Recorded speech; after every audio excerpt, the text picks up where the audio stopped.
Hey guys, what is up? It's Dusty here, and welcome back to another crypto video. And today we have some extra breaking news on the Ripple v SEC lawsuit. Now guys, if you are enjoying the daily crypto videos, make sure you press that like button to help the video perform a little bit better in the YouTube algorithm. And obviously, if you want to be notified every single time something happens in the Ripple v SEC lawsuit or anything crypto related, make sure you press that subscribe button. So to start off, SEC files request for extension of time until Friday, June 11th, 2021 to respond to Ripple's motion to compel the SEC to turn over internal Bitcoin, Ether, and XRP documents. Judge Netburn told them twice to turn over. So in the easiest fashion, Ripple just put up a letter saying, hey, SEC, we want you to give us those documents regarding Bitcoin, Ether, and XRP. And the SEC didn't really have a response just quite yet. They want to extend their time frame, basically, to get a couple extra business days to respond to it. And now, this is actually one of the first times that the SEC has requested some extra time, and it's kind of funny because of the contrast, because the SEC earlier put up a little document requesting extra discovery time, I believe about 60 days or so. Right now, they're also asking some extra time to respond to something. This might be one of the first times that an extension of time actually gets denied, or that some negative verdict is going to come and stem out of this. Why? Well, think about it from this perspective. The SEC was already told by the judge twice that they have to hand over all their, at least the majority of their documents regarding their discussions internally about Bitcoin, Ether, and XRP. They were ordered twice to do that. Since they didn't the first time, they were ordered the second time. Since they didn't the second time, Ripple now put up another request to the court to just compel them to give it over. The SEC not having a response instantly to this is quite odd. And I mean, even if they get this extension of time, in the end, that doesn't really matter for anything. It doesn't really do too much. If they get it, once more, all we have is a couple extra days for the SEC to respond. In the end, if they respond saying something like, we don't want to hand it over, I don't think the judge is going to like that at all.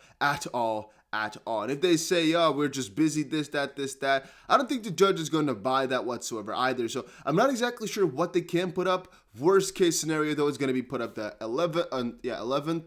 It might be, one part of it might be that they want to actually wait for the 10th here, where Ripple's response, if any, to the SEC's motion to seal the non-public SEC correspondence contained in Ripple Labs' opposition to the motion to strike is going to be coming out. It could literally be that that's the case, that they wanted to wait for this one, or for one of the sunshine meetings of the SEC, which I believe is also the 10th. I believe there's also one SEC meeting on the 10th. Internally, it might be that they want to have it afterwards. Then again, it really, if you start to think about it, doesn't make that much sense. Not exactly sure why they're doing this or what they've got planned. It's not really a big deal, this document specifically. Then again, it is a big deal, the thought behind it, that they're just not trying to give this information over. All I can say, however, is that they're trying to hide this because they know there's something in there which is going to make Ripple win or give Ripple an advantage. Then, this is some older stuff. By the way, guys, if you're enjoying these daily crypto videos, make sure you press that like button. I've already said it, but a lot of people still don't press it, even though it doesn't cost you anything and helps the channel out a little bit. I also want to actually ask for you guys today, do you actually think Ripple will win this lawsuit? I've asked it in the live stream and I ask it in the comment section sometimes, but I am so convinced. I want to know if I'm biased or if it just really doesn't make any sense at all. Let me know in the comment section down below what you think. Then Clayton and One River Management under the microscope. This just in from Ripple versus SEC discovery hearings.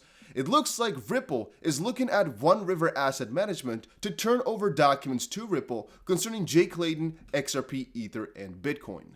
There's two parts which are important about this. One, there might be some discussions regarding Clayton and One River Asset Management that are going to be giving us information regarding XRP, Ether, and Bitcoin that actually involve the SEC without them handing it over. So once more, they have denied or they're trying to reject the request to give them the documents, which the court has ordered them to do.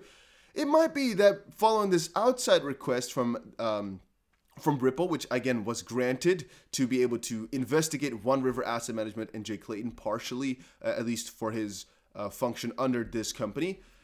it might be that some interesting stuff is going to come out from that, and we still have yet to hear anything regarding that. So there's only two options, I guess. One is I understood it wrong, that all these documents also fall under this first part, and the second one would be that they just did not get any information just quite yet. I would say a third one is actually that there's not anything important in there, or that we're just going to hear about it in summary judgment, which could be. Right now, of course, in the discovery phase, a lot of you guys have been wondering, they don't need to discuss everything. They just need to gather information right now. It's the discovery phase. They discover as much as possible that they're going to use as evidence in the next phase, which is summary judgment. So that's again going to happen from August, September on forward or so. And so right now we haven't heard anything about it. I would say because they do not have anything conclusive to just change anything up like that, like a snap, or to just charge the SEC with something ridiculous straight out the bat. If they had some groundbreaking, we'd most likely hear about it. If it's just the normal stuff, they just found some info that might be useful, we're most likely going to be seeing it in a couple of months when they draw conclusions and when they start attacking each other's sides. The reason I'm saying that is because we did see a motion to strike. We did see a couple of motions to, motion to dismiss, for example. Those are all standard, however, in this discovery part of things still. I would say a motion to strike is not that logical. The motion to dismiss is almost always there, at least as far as I've heard now from my very small experience in this law stuff. So again, take this with a grain of salt, everything I'm saying regarding that. Then again, we shouldn't conclude anything just quite yet. We might get some more stuff out of that, but it's something interesting to kind of think about.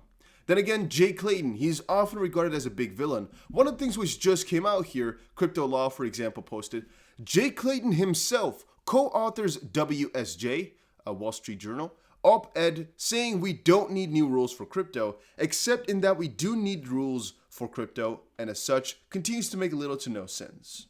Now, the article is right here. Exactly what he's saying, I'm not quite sure of, but I'm assuming that his stance towards this is, no, we don't need extra regulations, but you know what we need? We need some extra regulations. That basically is his conclusion if you start to read through it. Or if you just start to kind of read through the lines, see that he has different sides on things, yet they all kind of coincide with each other. They're all contradictory. I mean, Jay Clayton has definitely had a couple of interesting decisions the last couple of months, so who knows? I mean, I believe John Deaton here, who's the founder of Crypto Law, this little Twitter account and company, when he says it, I'm not exactly sure what to say about it.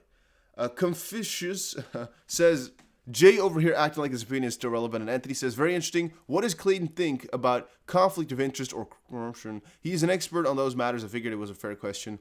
All I would like to know is, was he biased doing this Bitcoin, Ethereum, XRP stuff? Was he biased? Is he really corrupt? Or is it just a little bit of coincidence? As at this point, we can still not conclude. We can only assume. Yet, we have to wait. We have to wait. Ripple is investigating it, and hopefully some juicy stuff comes out that some of the SEC members were biased in their judgment towards Ethereum or Bitcoin, or even towards XRP. That would be so nice to see, but let's wait. Then, another important guy, most likely, Donald Trumpus claims Bitcoin is a scam. Says it should be regulated very, very high by Fox Business Interview. And that's funny, right? That it's such a big difference within the regulators and the big guys in the space where everybody has a different opinion on it. Some say it should be regulated to the freaking death. Some say it's a scam. Some say it's good. Some say it's the technology of the world. Some say it should not be regulated that heavily. Some say regulations should come with time. People have different opinion on these because there's not one thing which is right. But Donald Trump has ramped up his criticism about Bitcoin since leaving the White House.